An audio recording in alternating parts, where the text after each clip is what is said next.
Сәлем достар, мен Асан Абдырайым. Дәл қазір досым, әнші, сазгер, өңдеуші Жәнібек Боранбаевтың ТРЦ студиясына баратырмын. Қазақстан Республикасының еңбек сіңірген қайраткері, танымал әзіл-сықақшы Тұрсынбек Қабатов мырза маған керемет бір ән берген болатын.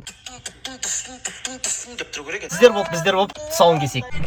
Әннің сөзін жазу процесі досым Саят Әбеновке хабарласайын. Сәке, ассалаумағалейкум. Осындай достардан айналасын. Бұлт, кеттік студияға. ТРЦ компаниясына келдік, маскамызды киіп алдық. Стиль жаңағыдай ғой. Сәке, ассалаумағалейкум. Уағалейкум ассалам. Жәкеңнің машинасы.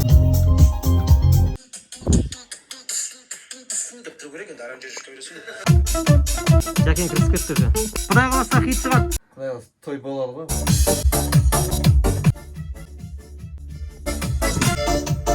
Сәкеңнен сөзі келді.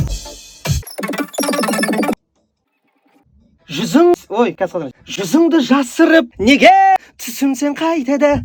Екі гитара айнау керек. Электр гитара керек сияқты, мне кажется. Сол кішкене ашатын сияқты. Енді бұл ән былайша айтқан кезде современный, ретро стильге де жақын келетін ән. Ертеңгі күнде Расулды күтейік. Құрметті достар, алла сәтін салса күтіңіздер. Бұл ТРЦ студиясы, досым, әнші, сазгер, өңдеуші Жәнібек Боранбаев. Аман болыңыздар. Рахмет, Жәке, алла разы болсын. Ауырмаңдар. Айдарым талладым, айдара талладым, айдайла таллата, жүрегім толмайтын,